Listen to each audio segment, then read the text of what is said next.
go ahead and get started. I'm Eric Waters. I'm a director on our policy team at TNTP, and I'm joined by my colleagues, Bailey, Cato, Czupryk, and Sarah Arntsen. If you are not familiar with TNTP, we are a national nonprofit founded by teachers. Our mission is to end the injustice of educational inequality by providing excellent teachers to the students who need them most, and by advancing policies and practices that ensure effective teaching in every classroom. In our work with schools and districts across the country, we've seen that great teaching is not just about the person who's in front of the classroom, but it is also about what they're teaching kids and how they're teaching it.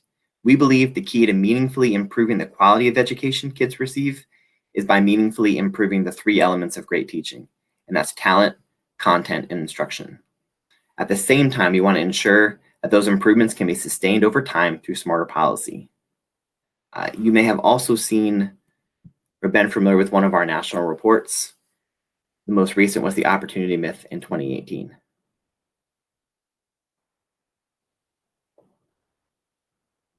So on our workshop today, we're basically going to follow the plan that we laid out in the session description. First, we're going to take a look at some COVID-related changes to state teacher licensure and share some of the ways that states could use the opportunity to evaluate their current licensure requirements. Then, we're going to look at one of the ways that we know licensure requirements are not working presently.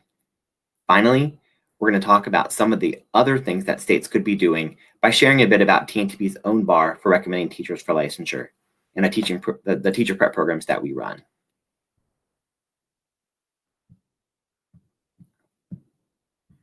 Love to kick things off with a question. So if our big question this session is what should we be doing about licensure, then I think it's really helpful for us to start by coming to some kind of consensus around why we license teachers. So if you have thoughts about that, would love to hear from folks. Go ahead and unmute and share why even bother licensing teachers in the first place.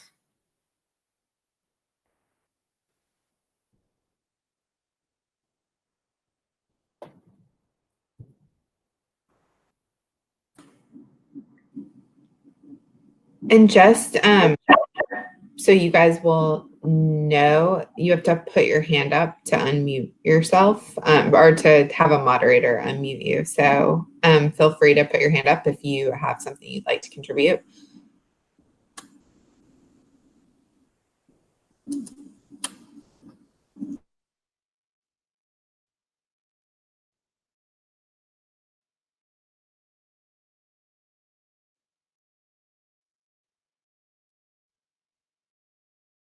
We tried to practice the technical side of things, but we couldn't see the participant experience. Katie and Lizette, we see that your hand's up, and we are working on figuring out how to unmute you.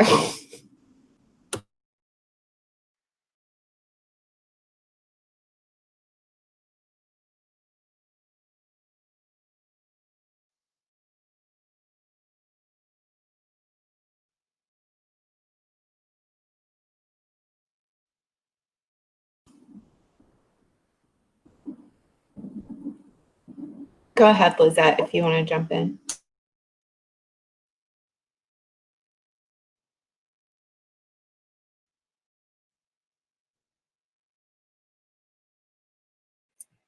Hi all, I'm just going to give you a quick background on how to use your mics. So if you guys want to engage, just raise your hand and then we'll get notified and we can unmute you.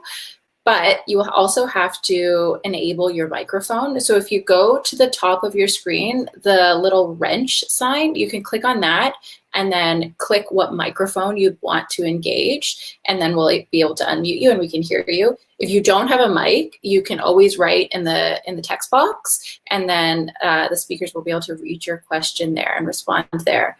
And if you have any other technical issues, you can just write your tech issues in the chat box.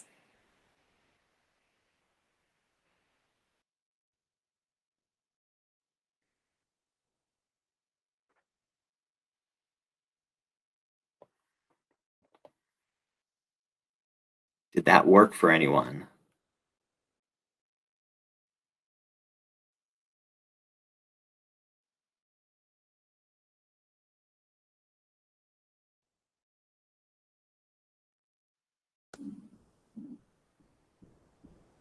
Like Lisette says she's talking and it's not working. Is her mic one of the ones that is not enabled? Hi, Lizette, I see that you have an enabled mic and you are unmuted.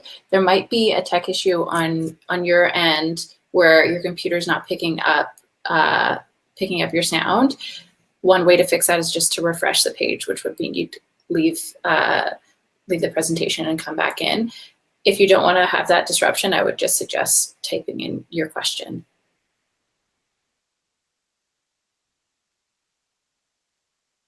Okay, so we'll go kind of old-fashioned. So one response is for quality, right? We want to make sure if we're putting people in front of kids that they are fit to do the job that we're asking them to do. Sure. Are there other reasons that we license teachers?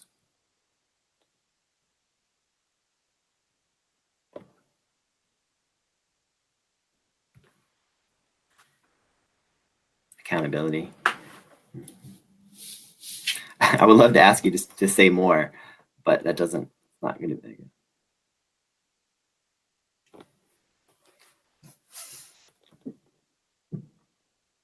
What about just a safety reason to make sure we do background checks on teachers before we license them? Are there reasons that we shouldn't require teachers to hold a license? Right, so we want to make sure teachers are have a certain level of quality. We want to standardize that across schools through accountability. We want to make sure they know the content they're going to teach. We want to make sure that they're fit to be in front of kids. Are there any concerns or reasons you wouldn't license teachers, or that you'd be careful about the bar you set for licensing teachers? Shortages, sure.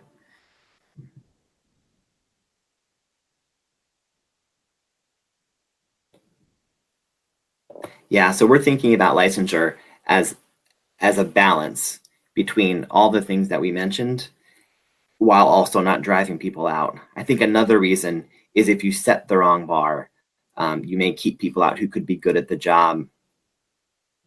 Right, it's a barrier to entry. So we think about licensure as a balancing between those competing interests. So we'll keep that in mind as we talk today. So you see it? Yeah, okay.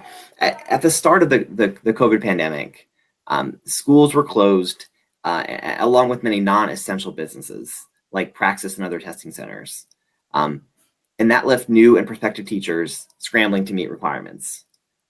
Deans for Impact did a really good job compiling the actions that were taken by governors, legislatures, and departments of ed across the country to respond to the challenges imposed by the shutdowns.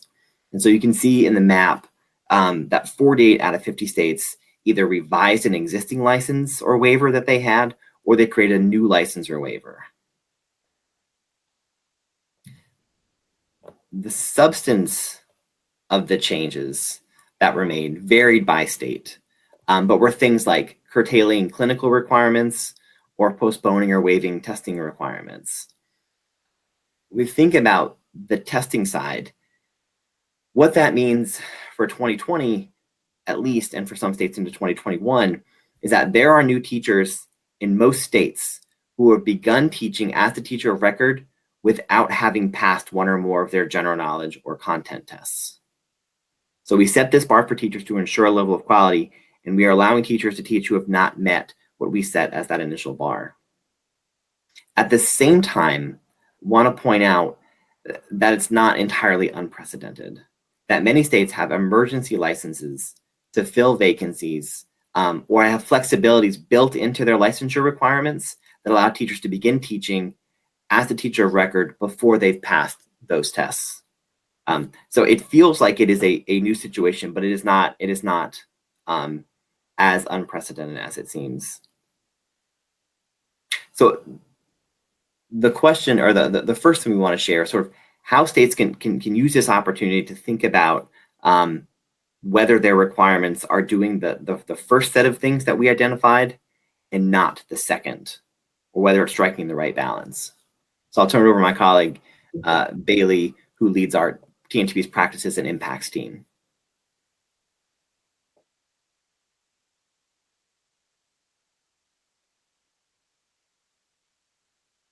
I think you're muted, Bailey. Thanks, Sarah. I am. As we thought about the 2020-2021 school year, we thought about the shifts and changes in licensure requirements that we had seen. We at TNTP see an opportunity to really think about the teachers in action who might have otherwise been screened out. We have some teachers in classrooms who might not have gotten to be in classrooms this school year because of some of the certification and licensure flexibility that we are seeing around the country, and think that states have the opportunity to collect some information that they're probably already collecting anyway about the student outcomes, student experiences, and teacher practice that is happening in all of those first-year teachers' classrooms. So we can think about our teachers who would have gotten screened out substantially different than teachers who would not have. We think that states can use data that's already being collected to see whether there are differences in those two sets of teachers. We've listed some examples of different data we think is being collected or could be collected this year at the state level or at the district level, and see an opportunity for systems ultimately to collect that data for all first-year teachers this year. And then look at that data using appropriate statistical methods to determine how did teachers who ultimately did pass licensure tests compare to teachers who did not. Do want to name you all, as you think about this, that 2020-2021 is an unprecedented school year. So we suspect what we would find if you collected this data based on what we have seen in our work is that in a lot of cases that the bar we have set for passing the praxis is not necessarily a bar that is indicative of how effective you would be as a teacher, and think there's an opportunity to test that, but would name that we really see this as an opportunity to collect some information at the state level and do some analysis to decide if there's an opportunity to do some piloting of innovative licensure policies or performance-based licensure policies in what I would think of as a more normal school year than 2020-2021 has been for all of us. And part of the reason we think that's really important is that we know from existing research that our licensure and certification bars might have some unintended consequences where they disproportionately screen out educators of color from the profession. So we know that nationwide, our teacher workforce is gradually becoming more diverse. We also know that the teacher workforce is much whiter than the student population as a whole.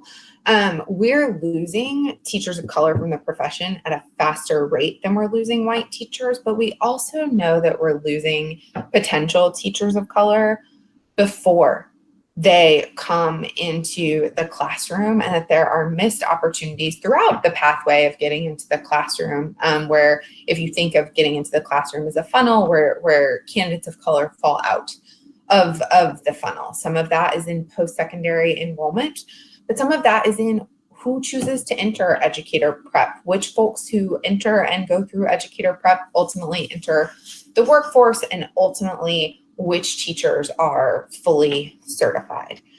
One of the things we've seen in studies of both the praxis and the EdTPA, so some of the most commonly used licensure exams, is that they more often screen out educators of color than they screen out white educators. And we know that the studies that exist have some small relationships between scores on these exams and student achievement.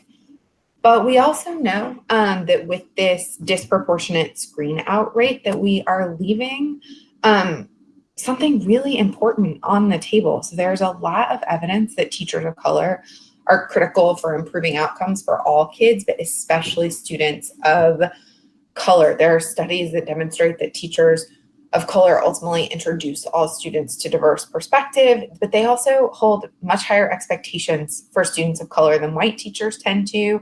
And they have long-term, when a student of color has a teacher of color, it has long-term academic benefits for them, and also tends to decrease their suspension rates and dropout rates. So I think a fundamental question we have is just, is there an opportunity to use this year to think about some teachers who are in the classroom who might not otherwise have been in the classroom, and determine whether or not they're effective enough to remain in the classroom. We suspect that in many cases that they would be, and in many cases the folks that would have been screened out by our current licensure policies will be teachers of color who are likely to have this strong academic impact and strong experience impact for students of color who benefit from seeing teachers who look like them.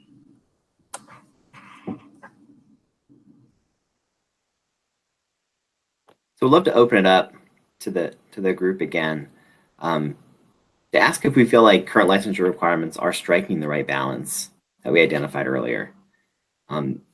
Lika, looks like we have some new folks. If you want to try again with the instructions for coming off of mute, I think it might be worth another shot.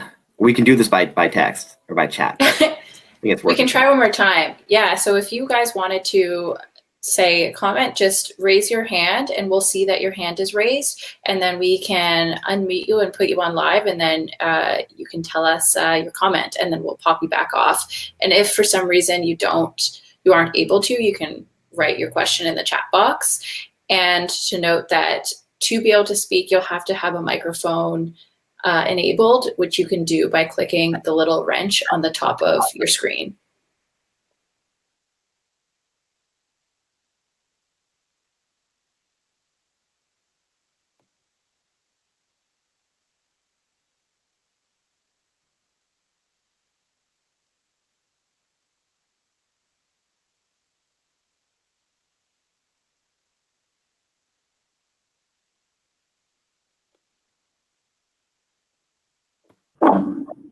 Zach, I think you're unmuted if you want to try talking.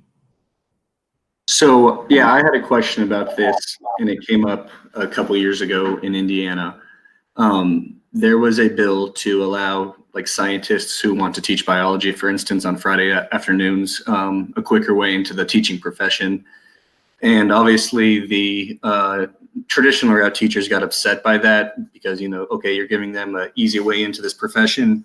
We're trying to keep up, the rigor and everything else. So that's something I've always dealt with, is how, when you're trying to let someone like that into the profession, how you deal with giving them that less burden because you're wanting to fill the teacher shortage, but at the same time, not undermine the teachers that quote unquote did it the right way, if that makes sense.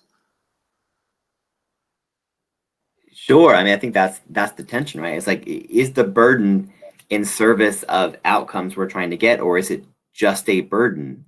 I think you can make the argument that like a burden itself, maybe it is itself as a proxy for quality. Like you had to climb a bunch of hurdles to get to a license. That means you must be a good teacher. But I think teaching is I want to say it's unique, but like it is true in teaching that we have other ways of knowing who's a good teacher. And that's ultimately what we care about, is we'd like to have a profession full of strong teachers. And the things that we do to license them are proxies at best. And I think we have evidence that says, maybe, is correlation to effectiveness, but it does not tell us who will and who won't. I mean, there are teachers who meet that bar who are terrible teachers. There are teachers who pass content tests who obviously would be less expert than someone who is a practicing biologist. So I feel like that's an example where I'm not sure that we're striking the right balance by depriving kids of the opportunity to be exposed to practitioners. But someone can disagree. I'd love to hear other arguments, have that conversation.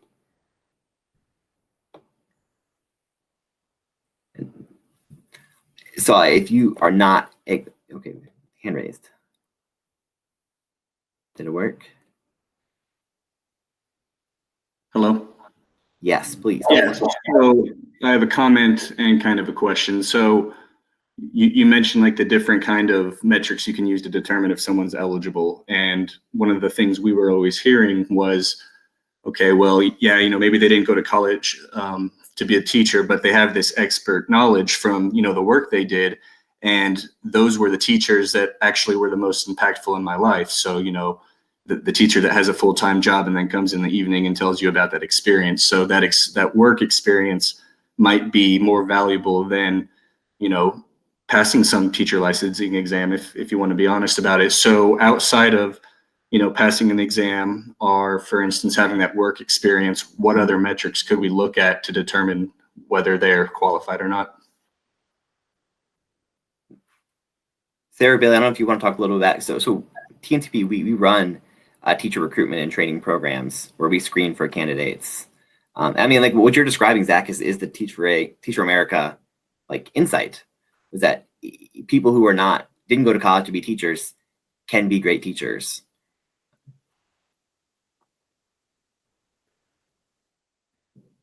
So Sarah, Bailey, I don't know if you have thoughts on the way we screen for candidates in the absence of a college of ed major. Yeah, I can speak to this, and then we're going to go, I think, more into detail in the next section to talk about our performance bar at TNTP for the Teaching Fellows programs that we run.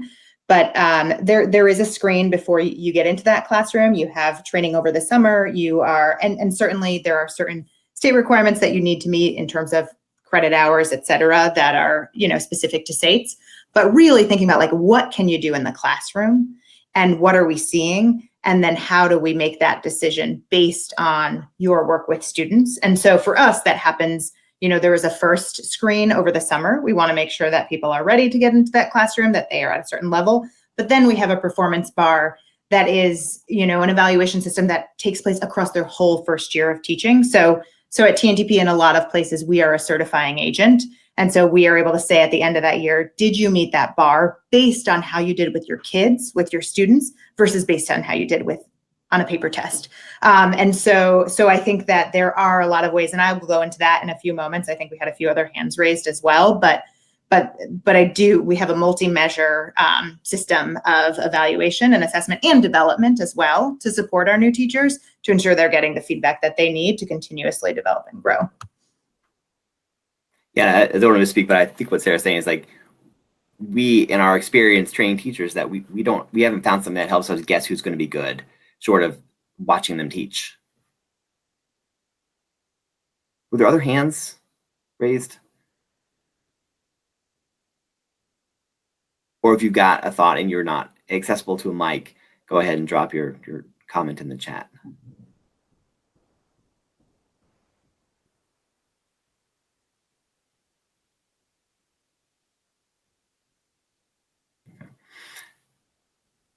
I think I see Katie's hand raised. I think you're unmuted now, Katie.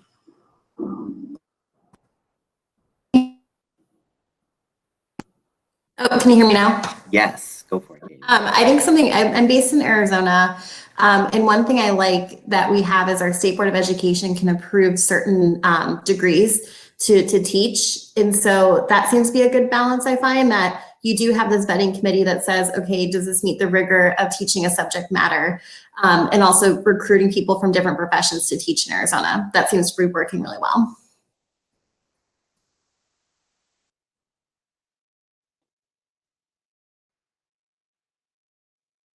I think one of the points we're trying to make today, besides the academic question of like, what's the right bar? It's just to say that like states right now, even the ones that have quote a high bar where they require multiple test passages, college credit hours, GPAs, different kinds of things, still create paths for other folks to start teaching before they've done all of those things.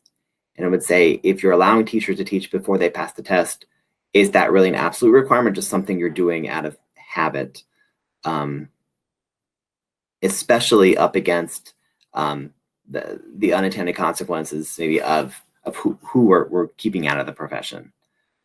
So on one hand, if you have a bar, take your bar seriously, and if you're not, then you should be evaluating whether it's actually doing its job or not.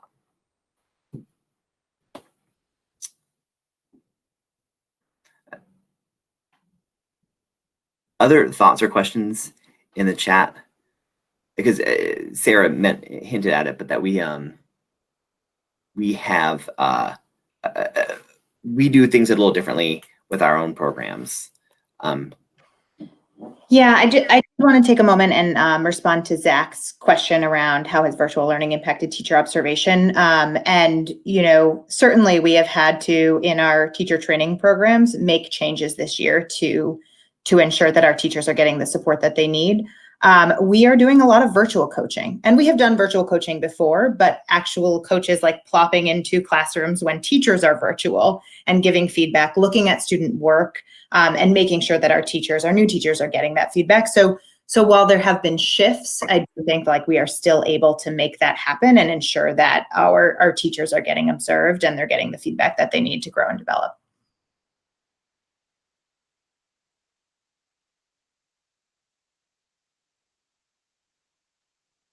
Lizette, I'm reading your question now on the content expertise. So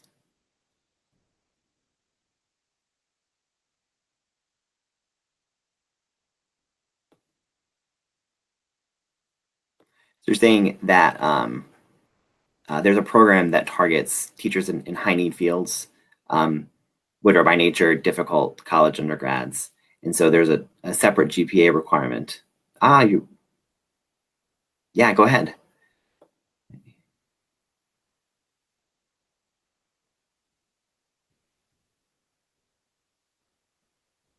How do we take her off mute? Oh, can you hear me now? Yes. Okay, it wouldn't unmute. So, so you teach, for example, at the University of Texas. They actually have a partnership, their teacher prep program, with the College of Natural Sciences. And so there had been this conversation in Texas about how, about raising the GPA, from I think 2.75 to 3.0, again, trying to really, help get the, and then there was some push to go to 2.5, right? So, but the idea, at least with Professor Martyr, who runs UTeach, is, we've got these very smart students that we're trying to recruit into the field, but if you make the bar so high that they don't even qualify, especially in the math and sciences area, then that prevents them from entering into the profession, right? Especially since you're trying to recruit them, right? And then, and also they're really deliberate in trying to recruit some diversity in the math and sciences colleges. So yeah, I think there is a lot of work to do when it comes to really finding that right balance. Like, what does licensure really mean? And how do we ensure that we can get, our best teachers in the classroom and then continue the support, right? Because it doesn't end with the certification test either, right? There's so much more that they need to learn and experience. And I think there needs to be, incentives to really encourage districts to really think about how they put their, quality and diverse pipeline into the schools that so desperately need them the most. So, that's just kind of Yeah, that's a good point. The GPAs, we see that a lot in we've done some work in different states on getting paraprofessionals licensed to be teachers of record. These are folks who are typically more diverse in the teaching profession. They are from the communities in which they teach. They are familiar with the student population, and they know the ins and outs of the schools and the classrooms.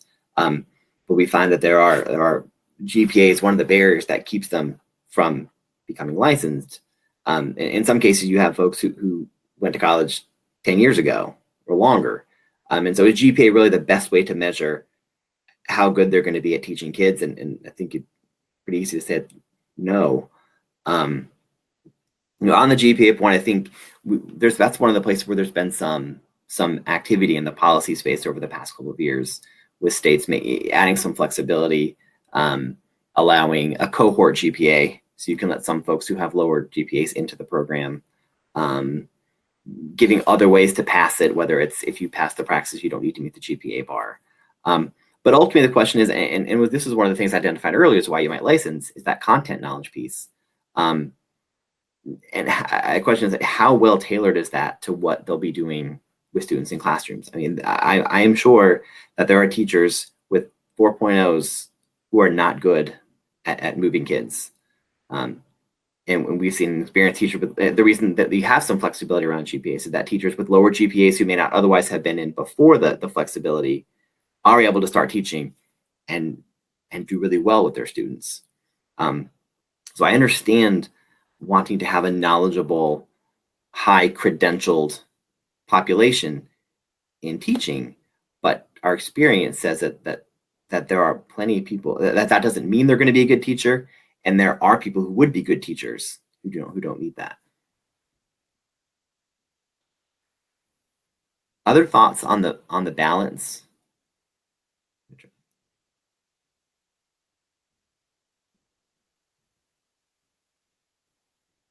So let's maybe hold that and let's move on and talk about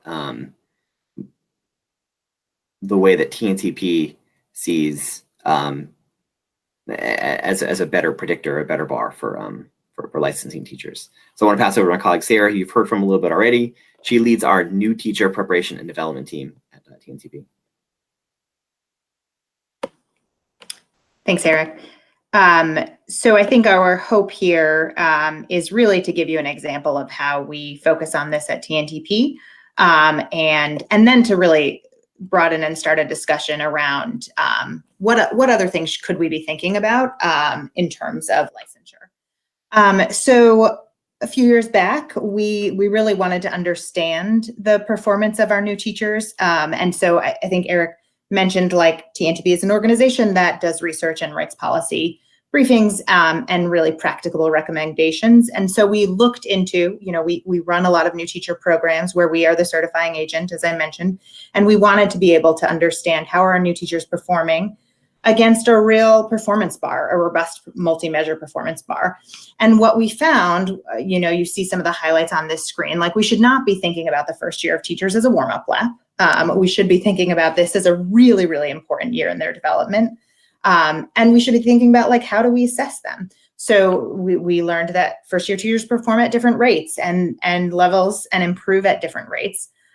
We really need to be thinking about key skill gaps. So what are we learning from our evaluation system to then be able to say, how do we develop teachers towards those areas of gaps or needs? We do know, and we learned that initial performance predicts future performance, and we're talking about performance with students in classrooms.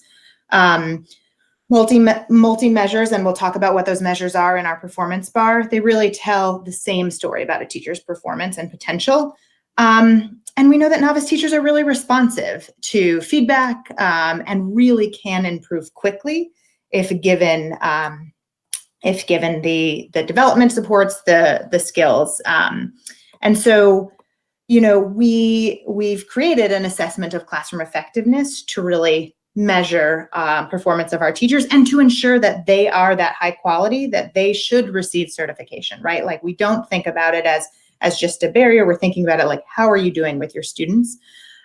So really thinking about how our assessment of classroom effectiveness gives a really full picture of a teacher's performance using multiple measures. It is really more than an evaluation system, and I will probably keep coming back to that. Certainly is an evaluation system, but our teachers are getting really clear feedback often that ensures rapid growth. So they are continuing to improve. And so they are ready to meet that bar at the end of the year. We use that data to inform coaching and training and really to determine if they should receive their certification. They do serve in their first year as the teacher of record, often with an alternative cert for a year or a temporary cert. And then our job is to say, are you ready for that full cert, and can we certify? And we do really believe that if you are meeting this bar, you are going to be capable of continue to get real results and great results for kids. So just a bit more about what this bar looks like. multiple measures, classroom observations being one. You've heard me talk about them. Our folks are observed at least 3 times formally per year, many more times by their coaches, with a TNTP core rubric that's really focused on student outcomes. Our principals are rating our teachers throughout the year and really rating them compared to other first-year teachers. So we're talking about teachers who have gone through traditional certification programs that have been licensed traditionally, but really this comparison, are they as good as other first-year teachers? Are they better? Are they meeting that bar? We talk to students. We need to see what students are saying about their teachers, and we have found that students, they are pretty accurate in their description of teacher performance and how their teachers are doing, and pretty predictive of performance. And then where possible, we use student achievement data to determine whether our teachers are meeting that mark.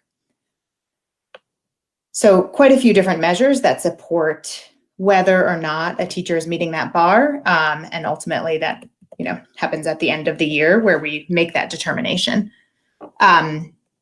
So I think I mentioned this previously, and I'll go through this pretty quickly, but our research shows that teachers improve when they receive quality feedback through evaluations.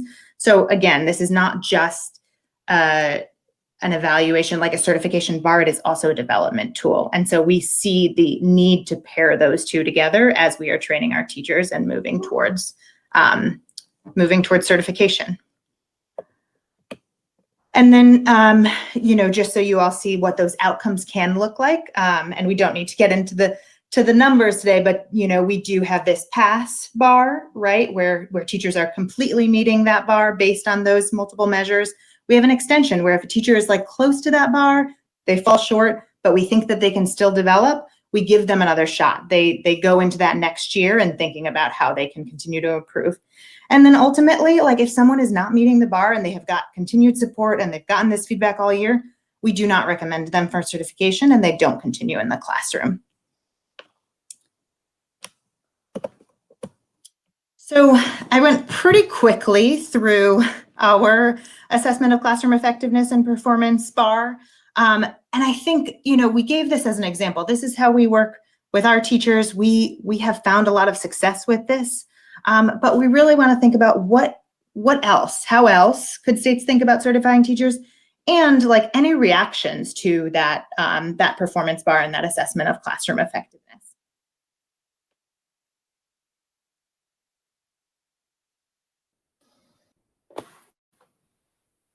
Go ahead and add thoughts or reactions to the room chat, or raise your hand. Oh, there you go. Yeah, so I had a quick question before my comment.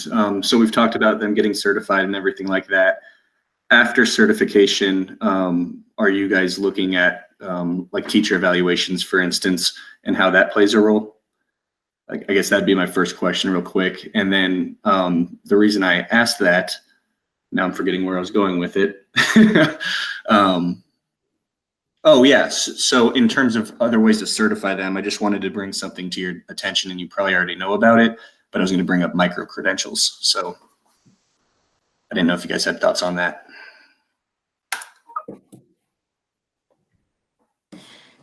Yep. So related to, are we, thinking about the evaluation systems of the district? I think yes. And I think, Bailey may have more on some of the specific research that we have on this, but definitely, I think we don't want this to happen in absence of what is happening at schools and the evaluation systems within schools. But we do feel like this is a really rigorous way to look at our participants and to provide them with feedback and to ensure they're meeting certification. We follow our teachers through that first year, and if they are on an extension, we would continue to follow them. But we do think that with that principal evaluation too, the hope is that we are getting at that, how are they being evaluated through their school as well in their district. Bailey, anything you would add there related to research?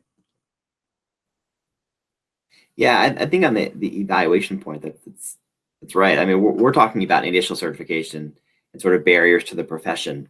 But it's also true, we do some work on collective bargaining for districts. And it's, one of the things we see, and a lot of times tenure is a question of state law, but it seems really obvious that effectiveness should be a component of whether you can continue as a teacher permanently. And it's actually not the case in a lot of places. So it should be a component. I think an obvious pushback would be, what if the evaluation system is bad? It's not, and everybody's effective and it's not telling you anything. Well, I think I would say then that is an opportunity. If you put stakes around your evaluation, if that's how you decide who gets to keep teaching or who gets to teach, then you're spending your time and energy getting better at that, putting your thought into building a better evaluation system and not into designing another test that can guess who's going to be a good teacher or not.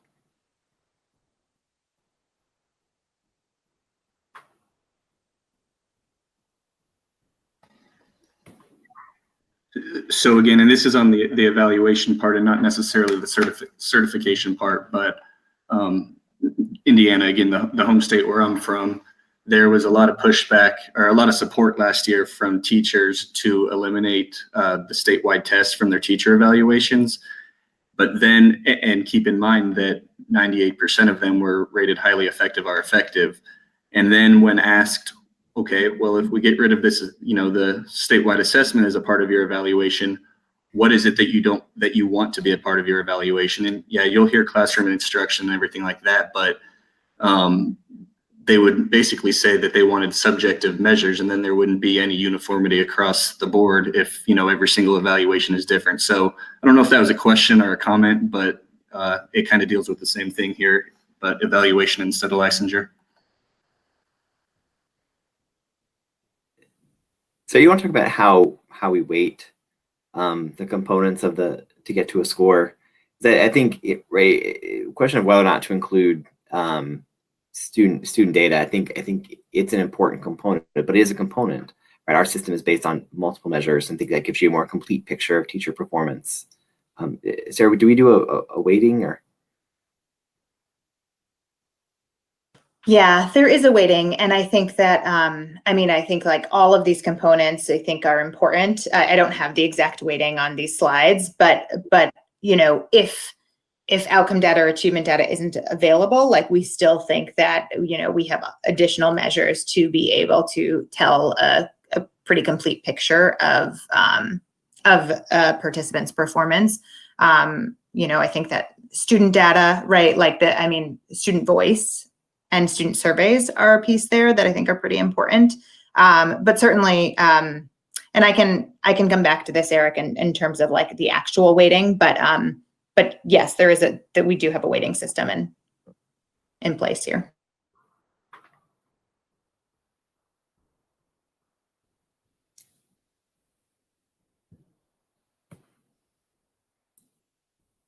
Other questions or comments on our performance testing for teachers, or other ways that states could think about setting their bar for new teachers?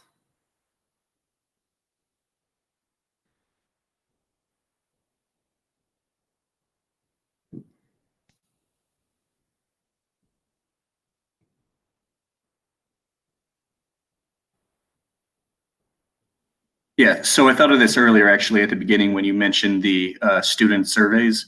I got to ask if you guys have ever thought of this, probably, or have actually seen the idea of a student who knew their teacher's evaluation was based off of their survey, and because they didn't like their teacher, skewed the survey and made them look bad and everything else.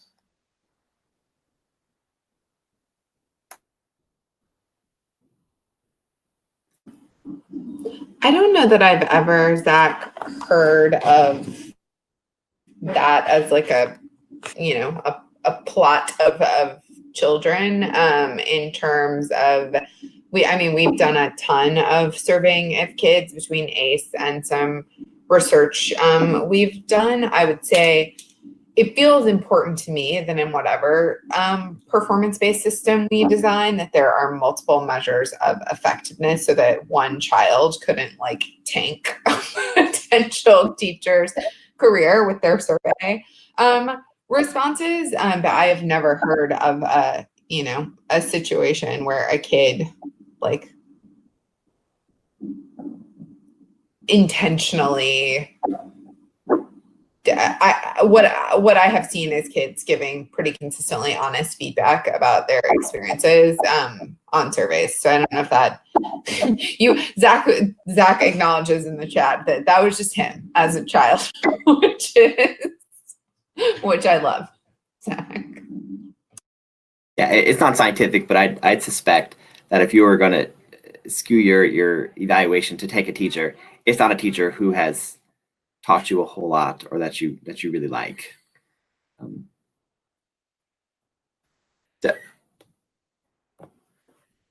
Other thoughts on certifying teachers? Are folks aware, as it sounds like we've got a pretty good geographically diverse group? Are there states, best practice states, or other ways, things you're seeing, innovative approaches might be useful to take to other state leaders?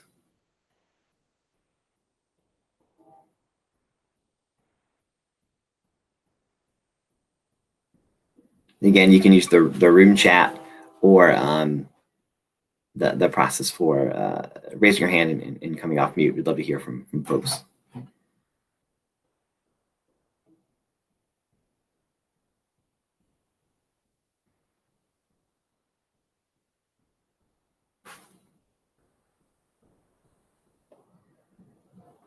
Zach, that'd be great. I'd be very interested. So we talked a little bit about evaluations and if your state has a bad evaluation system, but I'm wondering if there are things that you think would keep states from using performance as a way to certify teachers.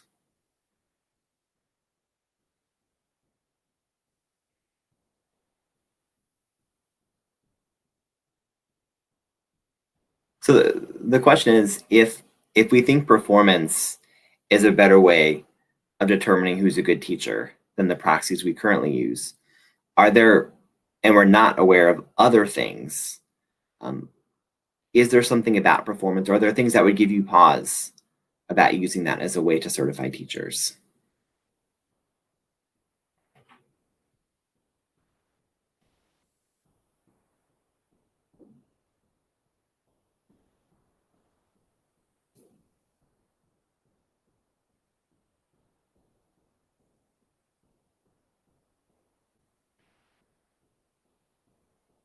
Zach, you want to say more about that?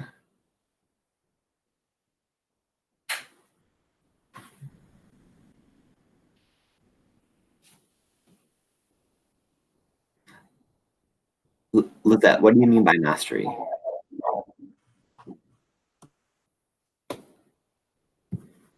Okay, I'm trying. I think what Zach's referring to is there a way through like mastery towards proficiency, like where teachers actually have to again, I don't know, it's part of the preparation program or the certification process, but to be able to like reach levels of where we want them to be.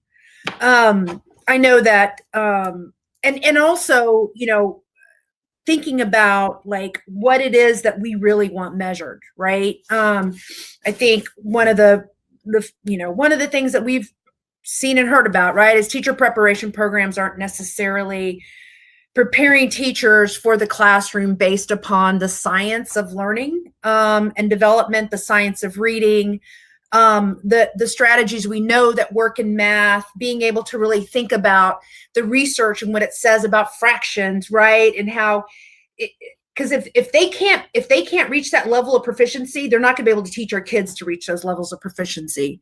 And so I think Zach was trying to say, like, is there, as we're all talking about personalized learning and competency-based education, is there a process, and Zach, I could be wrong too, is there another route for teachers to really own their craft and be really effective in the classroom before they actually come into the classroom? So it sounds like as opposed to evaluating teachers as they're teaching, if the markers we set in the course of prep are aligned to those things that we know are part of great teaching, as opposed to kind of big, broad buckets like general content knowledge or content specific knowledge, general knowledge, GPA across your college coursework. If there are ways to test those things or observe those pieces of great teaching, if that's what we're really after as effective teachers, that would be an alternative. Does that exist anywhere? And given, I think so, I'm interested in that. But I would come back to the point we made about the COVID situation, which is in the balance of, again, shortages, that like, that sounds like a better system than what we're doing now, but it's still the case that people are going to start teaching. And so we're not in a situation where we can have an absolute bar for all new teachers. But if the things we're looking at are more aligned to where we want them to end up, then that's probably a better situation than what we're doing now.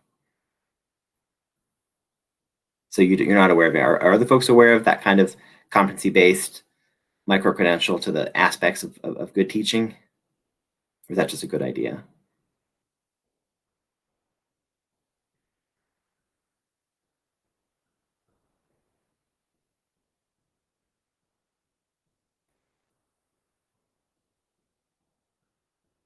So we have a few minutes left. If other folks have questions or thoughts about other ways to certify teachers.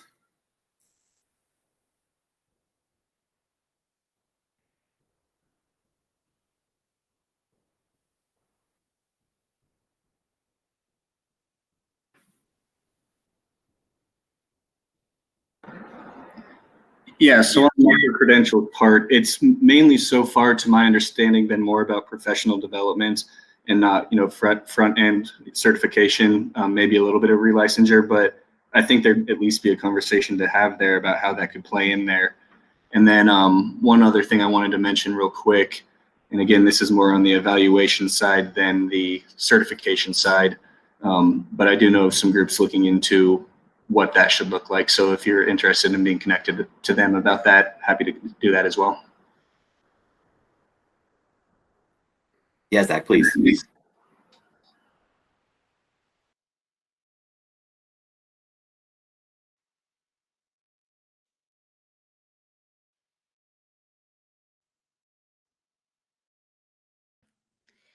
And Lisette, I just saw you wrote in the chat around ASU doing some really innovative work. Would love to hear a bit more, because I have heard a few things lately around ASU coming up in terms of their educator prep programming. So anything else you would add there?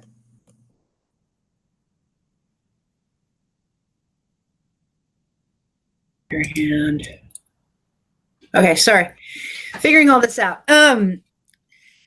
No, I mean, it's just they have really kind of taken on really looking specifically at what they want their teachers to do, as opposed to kind of this idea around, pedagogy or philosophical type, this is what we've been doing. I know that they just announced a partnership with KnowledgeWorks to do teacher preparation around personalized learning / CBE, like how to really give them the skills to be able to do that, because that has been a barrier for really thinking about how you really support the individual learner, right? And I mean, teachers aren't taught that, right? Even though we know every child is individual, is a unique individual, we still tend to just teach them all at once. For many, it's very difficult when you think about differentiation, right? And so I think that will really lend towards really supporting teachers in being effective in a classroom full of individuals, and how to truly address and support their individual needs, right? From everyone from a student with disability to a gifted and talented to an English language learner. Even though, all teacher prep programs should be going in that direction, but unfortunately it's tend to be somewhat of a it's a real institution issue, right? It's talk about systemic institutionalization for many teacher prep programs. I think that's been a real barrier to really supporting the teachers. These are people that want to be in the classroom, right? And we should be giving them the tools they all need so that they can be successful, because at the end of the day, we need our kids to be successful.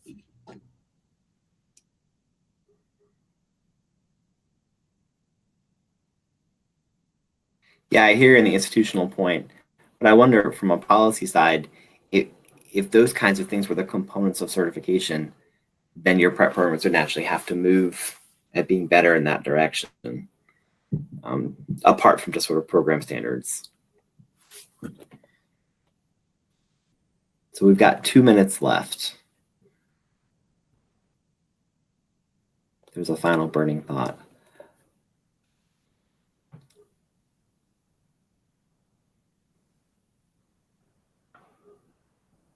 Okay, Zach, please do reach out about the things we've talked about. Would love to hear and see some of the examples you talked about. Folks, thanks so much for being part of the conversation. We hope states take advantage of this opportunity to get a better idea of what they're doing and how well it's working. And we love being part of the conversation of how we can do this better, more broadly in more states and more classrooms, so that kids have access to the teachers that they need and that they deserve.